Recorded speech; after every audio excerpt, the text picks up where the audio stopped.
In the British Museum, in the Mesopotamian gallery, there is a tiny stone cylinder, about the size of a grown person's thumb, roughly 4 centimeters tall. Carved on its surface are 4 figures: a man on a throne with 2 rivers of water flowing from his shoulders, another man rising out of a mountain with a saw in his hand, a woman with weapons strapped to her back, a 2-headed god standing beside the throne. This seal was made by a scribe named Adda, around the year 2300 before the Common Era, in the land of ancient Sumer.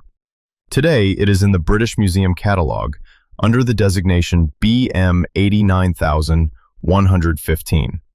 Every textbook on ancient art calls this scene a gathering of the gods, a religious composition, decorative, and almost no one mentions that if you read the Sumerian text literally, the 4 figures on this seal are not a random group.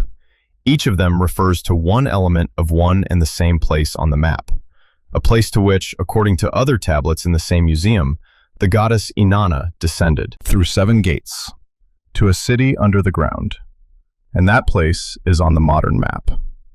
To understand what happened with this object, we have to start with what a cylinder seal actually is. It is a small thing, a stone cylinder with carved images on its surface. In ancient Sumer and Akkad, it served as both a signature and a way to seal a document. You roll it across damp clay, you get an imprint. Thousands of these seals have been recovered from Mesopotamia over the last century and a half. They are kept in museums in Baghdad, London, Berlin, and Paris. The Adda seal is one of the most famous of all of them, not because it is the oldest or the most beautiful, but because it shows several supreme gods of the Sumerian and Akkadian pantheon together in a single composition. That is rare. Most cylinder seals show 1 or 2 gods, or a scene with a human worshipper. Here we have 4 deities, and each of them is showing the viewer one very specific sign. Before going through what is on the seal, there is one word that needs to be introduced. In Sumerian, it is written as a single cuneiform sign. It is pronounced underscore, underscore, quote, underscore, 0, underscore, underscore. This sign has 3 meanings. The first is mountain. The second is foreign land. The third is the underworld. 1 sign, 3 meanings. Modern linguistics treats this as a feature of Sumerian as a language isolate. But if you read Sumerian mythology, you see that the 3 meanings are never separated. Mountain, foreign land, and underworld. To a Sumerian, these were one and the same place. Where there is a mountain, there is an entrance. Where there is an entrance, there is a foreign land. Where there is a foreign land, there is the underworld. This is worth remembering because almost every text we are about to look at speaks of the Kur, and every time it speaks of the same thing. I want to walk through the 4 figures on the Adda seal one at a time, not as an art historian, but literally, what they are holding, where they are coming from, what they are doing, because every detail here is a sign. The first figure is the man on the throne on the right side of the composition. From his shoulders flow 2 streams of water. Inside those streams you can see fish. This is the god Enki. In Akkadian, his name is Ea. In Sumerian cosmology, Enki is the lord of the fresh underground waters.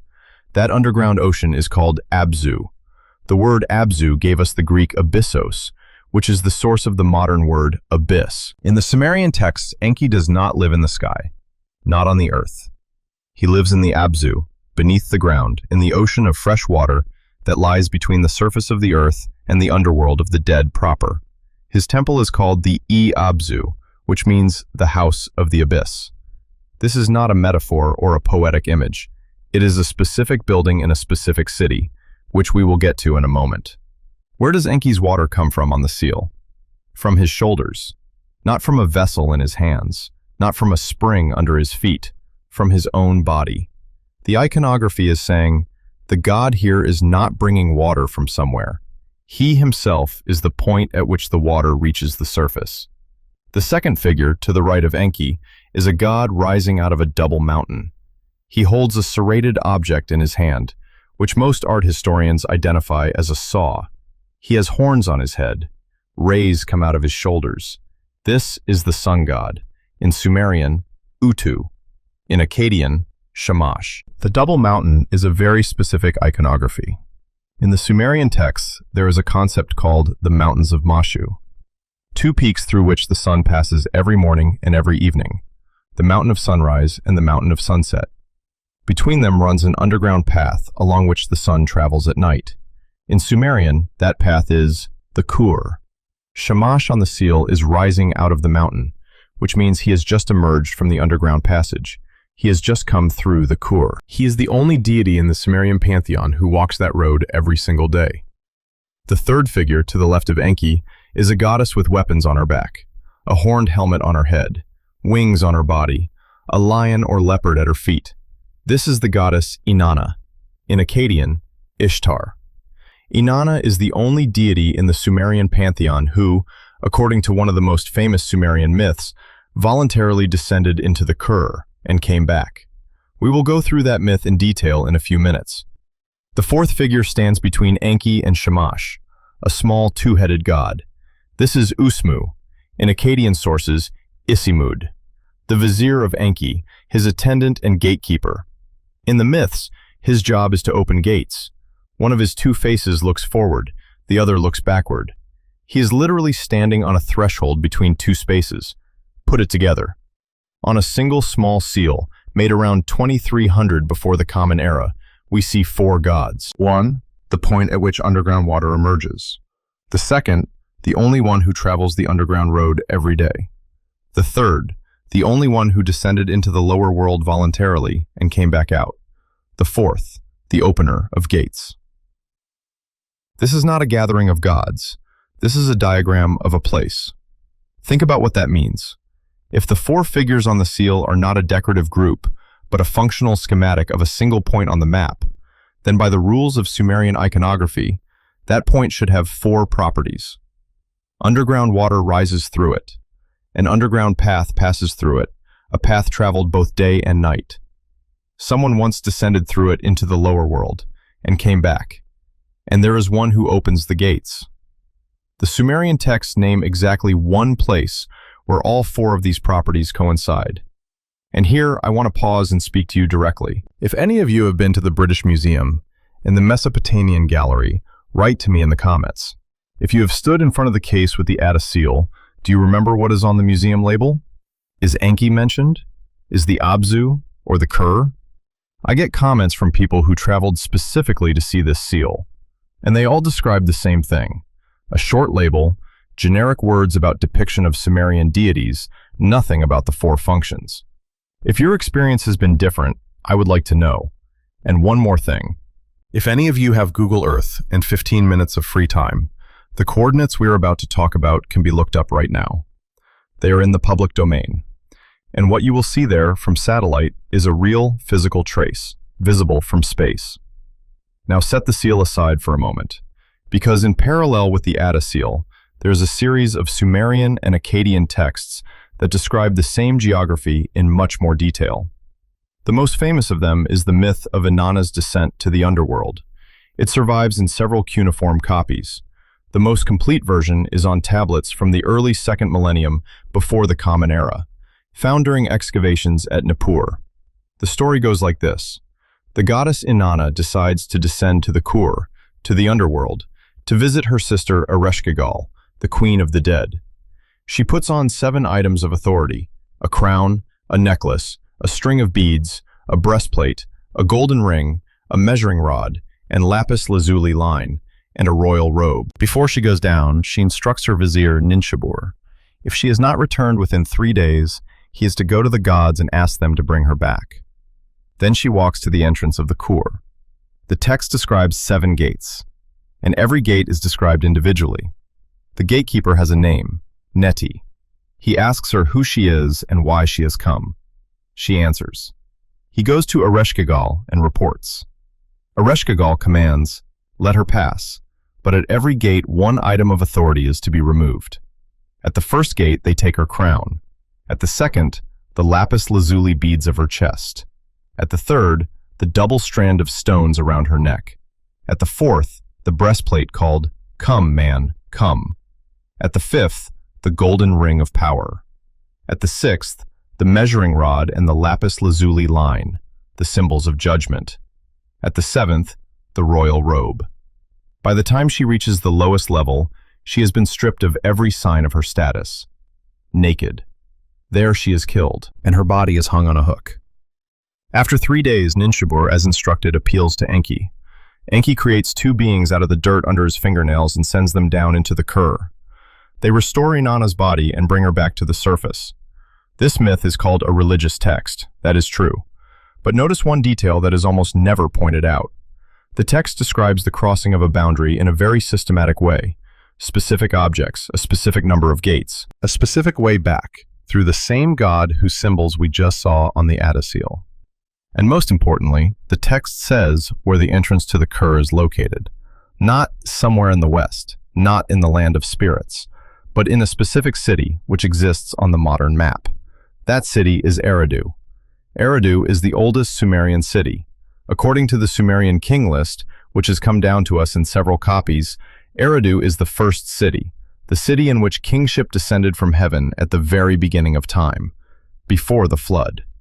In the Sumerian creation tradition, Eridu is created first, not as one of the cities, but as the first dry land that emerged from the waters of the Abzu. And the temple-e-Abzu, the temple of Enki, was the first building erected on that dry land. There is one more artifact worth mentioning here, a tablet under the designation KAR4.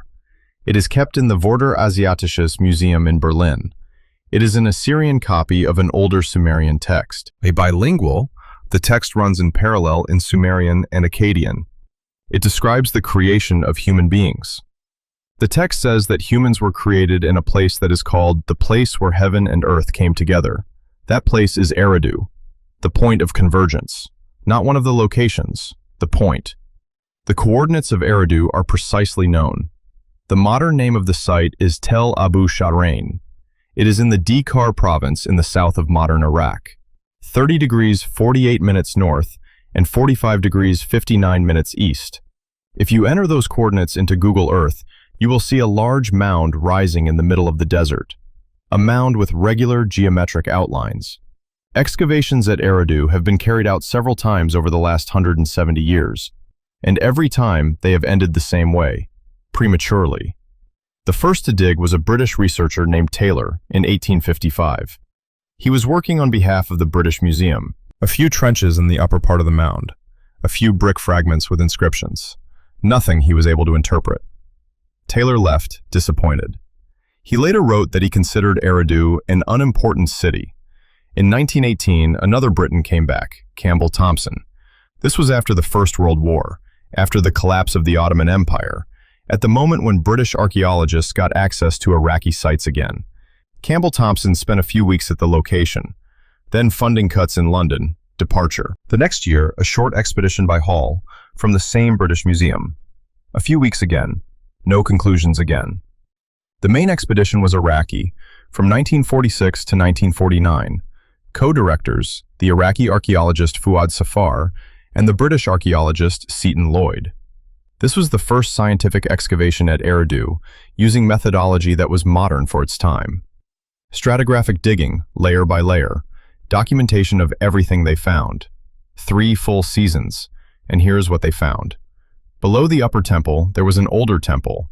Below that, an older one still, and below that another, and another. In total, they recorded 18 successive temple buildings, layered one on top of the other. Each new temple was built on the ruins of the previous one, in the same place, on the same plan. Each new builder preserved the orientation of the structure, preserved the position of the altar, preserved the location of the sanctuary, a deliberate continuity over thousands of years. The uppermost building is a typical Sumerian temple of the 3rd millennium before the Common Era. A ziggurat with stairways, a sanctuary on top. Below that, a smaller temple inside walls. Below that, smaller still. As they descended through the layers, the expedition was walking backward in time. The lowest building they reached belongs to what is called the Ubaid period, roughly the 5th millennium before the Common Era. A small square structure with an altar.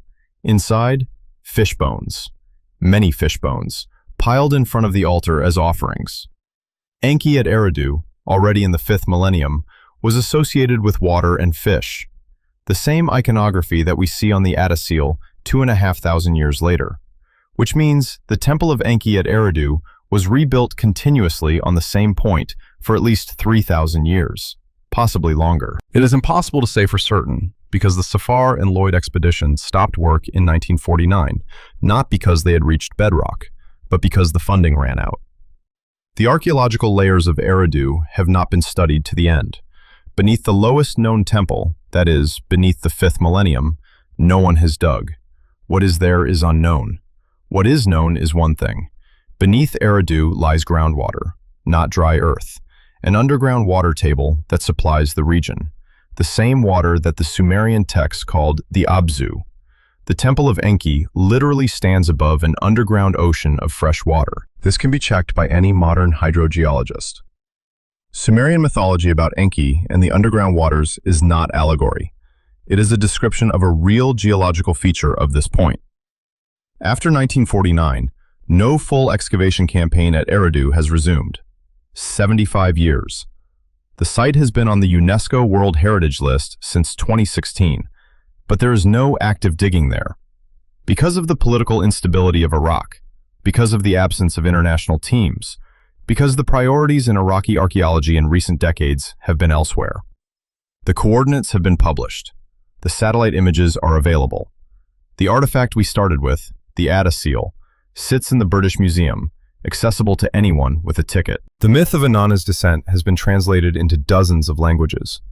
The KAR-4 tablet has been digitized and is in the public catalogue of the museum in Berlin. The coordinates of Eridu are on any map of Iraq, and between all these facts, no one whose job it is to draw the line is drawing it. This is not the only Sumerian text that speaks of Eridu as a point between worlds. It is the most famous one, but not the only one. The Sumerian king list, the oldest known list of rulers in human history, begins with Eridu. The first sentence reads, "When kingship descended from heaven, it was at Eridu." Then it lists 10 antediluvian kings. Their reigns are tens of thousands of years each.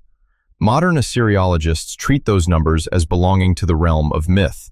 But notice, not the durations, but the fact that the list begins with Eridu, not with Uruk, not with Nippur, not with Ur.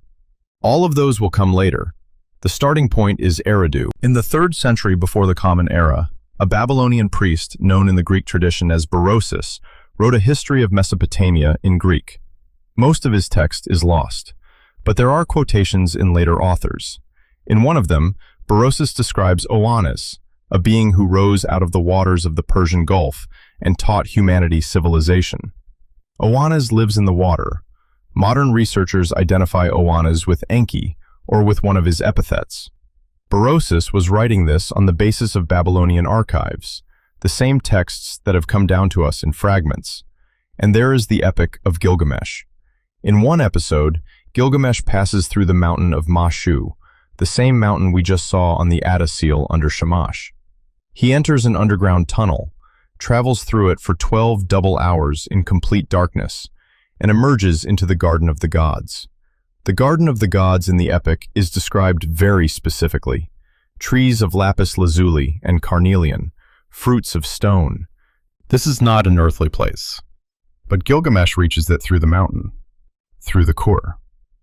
And the list goes on. The series of tablets known as Enki and the World Order. The text, Enki and Ninmah. The hymns of Eridu. Each of them mentions either the underground ocean or the entrance or the first city, or all three at once. Each of these texts on its own can be explained as religious symbolism, Bronze Age, polytheism, mythological worldview. The standard explanation works for any individual case, but when you put them together, the Adda seal, the myth of Inanna, the KAR-4 tablet, the king list, the fragments of Berosus, the epic of Gilgamesh, what you get is not a set of unrelated myths. What you get is a consistent system of coordinates pointing to one place, and that place is not in the sky, not in someone's imagination. It is a specific mound at a specific point in southern Iraq, with fresh water flowing under it to this day. One such case is an anomaly. 2 is a coincidence. 6 is a pattern.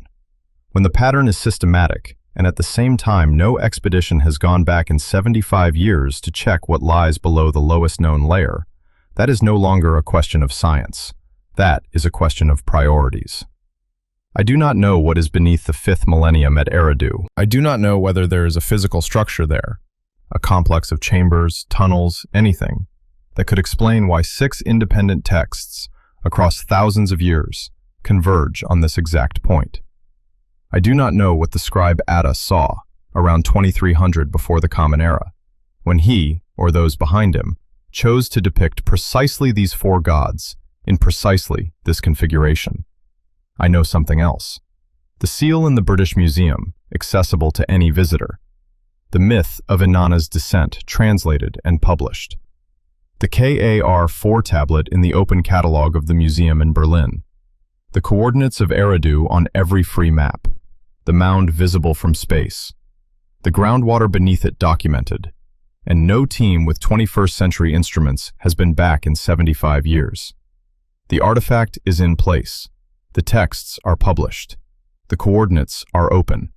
The site is on the map. The question of why the Sumerian iconography around 2300 before the Common Era assembled on a single small seal 4 figures, each of which refers to the same geographical point, and the question of what lies below the lowest currently known layer of that point has been open since 1855, when Taylor first turned the soil of Tel Abu Sharain. It is open still. Thanks for watching, and if you found this interesting, well, Eridu is far from the only point in the Sumerian texts with a set of coordinates like this. Maybe I will see you in the next one.